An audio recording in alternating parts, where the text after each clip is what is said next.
Hi, I'm Old Norse specialist Dr. Jackson Crawford. No runic alphabet was designed to write modern English, and you can sure tell that as soon as you try to write modern English in it. You run into lots of problems if you take a random word like venture. There is, let's just stick with Elder Futhark as the one people usually want to work with. There is no rune for V. There is a ch sound represented by the T in that word, which there is no rune for, and there's a silent E.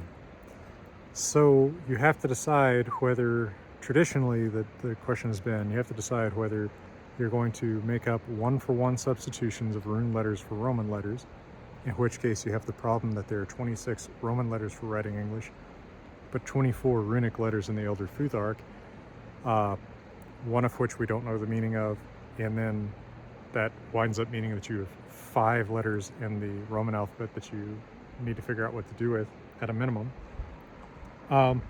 Or you try to write it phonetically, but then you don't have rune that can represent every single sound that's in English. Plus, you wind up with something that looks unfamiliar on the page. So here I'm going to present a sort of compromise solution that I came up with in talking to my Creative Runes class in January and February of this year.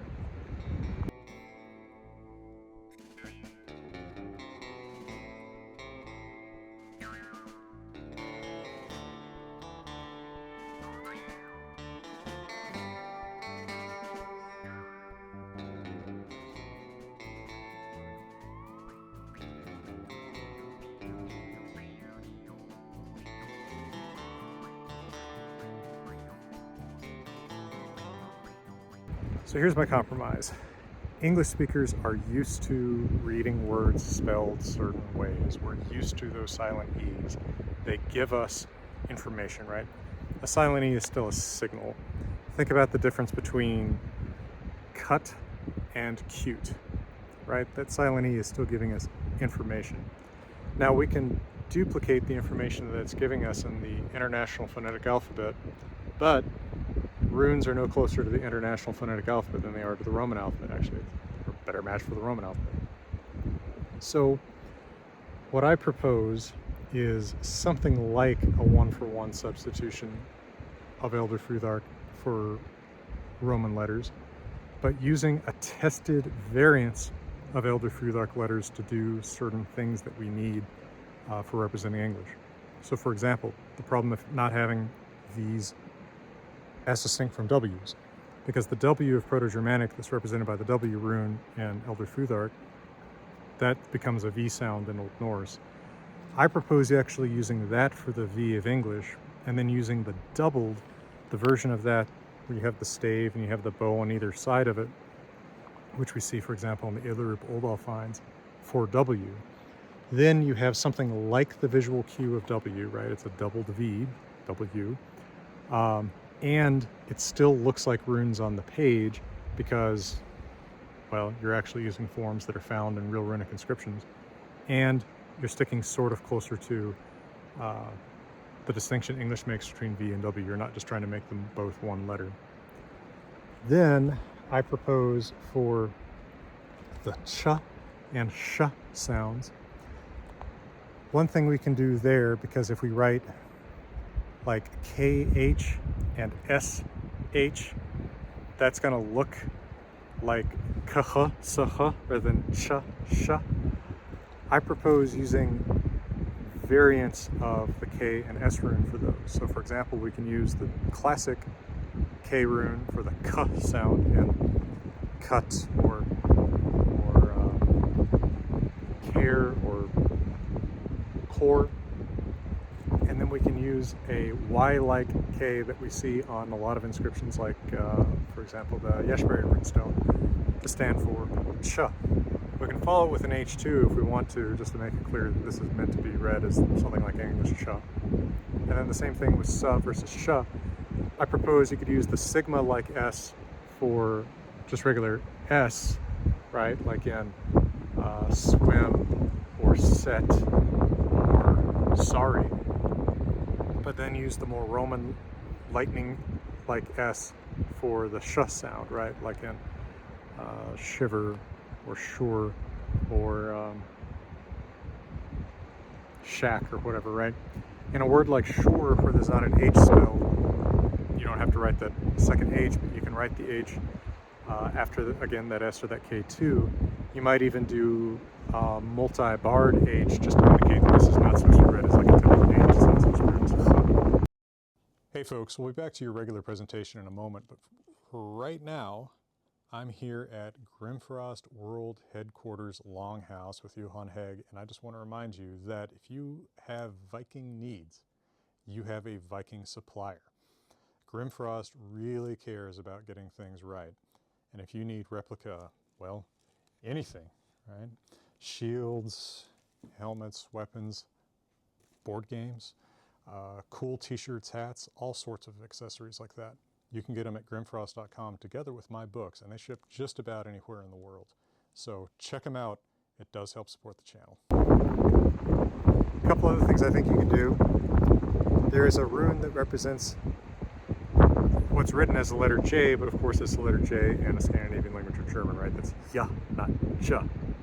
So I propose actually using that letter, Jera, in Elder Futhark as Y, and then J can be represented maybe by that followed by the letter that we really don't know the significance of in Elder Futhark, just to show that it's being read as something different, right? Then you have a way of writing Y, which is so common as a vowel in English, and you have a distinct way of writing J from that.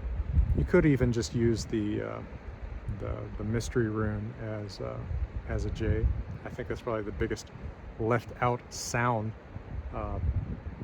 when you compare Elder Futhark to the Roman alphabet to write English.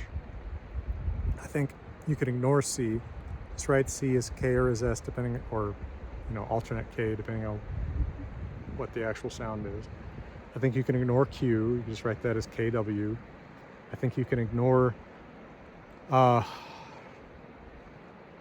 there's another one that I thought we could more or less kind of forget about. Well, X for sure, because you can just write that as KS. But then I do think that it makes sense to write the th sound, right, as the thorn rune, not as TH. And we also have to remember that what English writes as two letters NG is written as one letter in Elder Futhark runes. But I think taking all of those things together, we can write a word like adventure then as,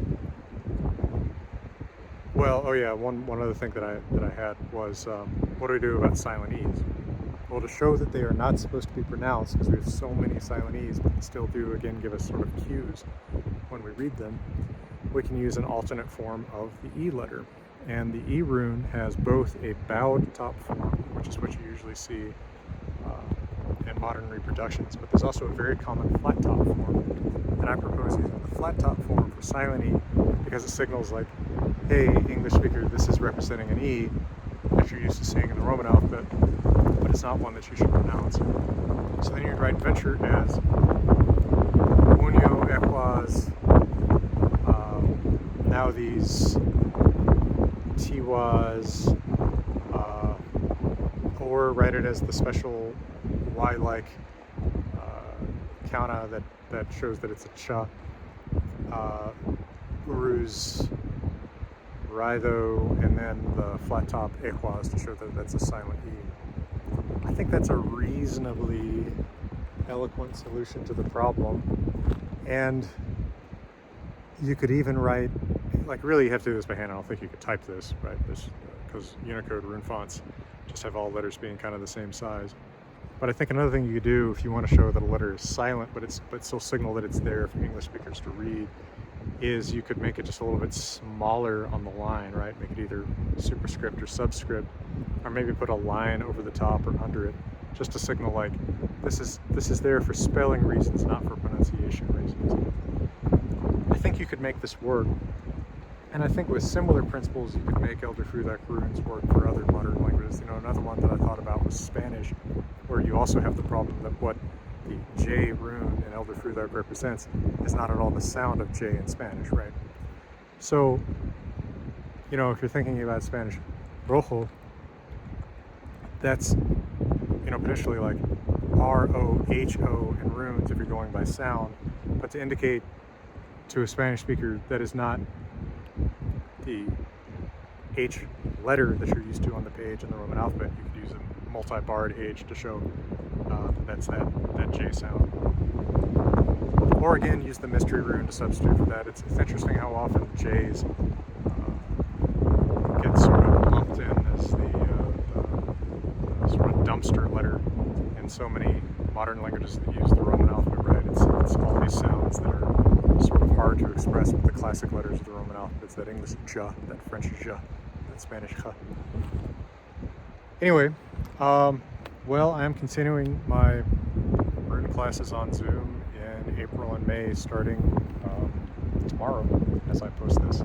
So check that out on Eventbrite if you haven't yet. I'm going to be looking at the mystery of the runic alphabet and considering its development and all the most important inscriptions. In the meantime, thanks to Patreon, thanks to folks who already signed up for those classes, thanks